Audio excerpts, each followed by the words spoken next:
گا کہ کشمیر الیکشن کا بائیکاٹ کیا تحریک انصاف نے اور یہ فیصلہ پہ قائم رہے گی تحریک انصاف یا کوئی ریویو بھی ہو سکتا ہے؟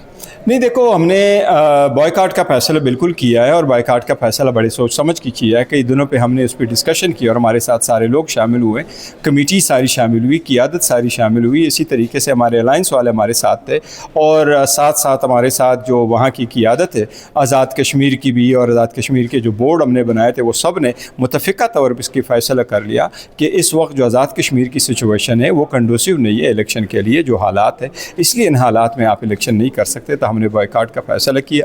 اگر وہاں کے حالات بہتر ہوئے، ہمارے اپنے حالات بہتر ہوئے، ہمیں بھی یہ فیل ہوا کہ ہمیں آئسولیٹ نہیں کیا جائے گا، ہمارے بندوں کو اٹھایا نہیں جائے گا، ہمارے بندوں پارٹیسپیٹ کرنے کی بھی اجازت ہوگی، ہمارا ووٹ کاؤنٹ بھی ہوگا اور ہمارے لوگوں پہ پریشر نہیں ہوگا اور ہمارے نشان ہمیں، تو پھر ہم ریویو کر سکیں گے. سیاست میں تو ہوتا ہے. آج کوئی باقی سیاسی جماعتوں کے ساتھ کوئی بیٹھ رہے ہیں، کوئی ہے؟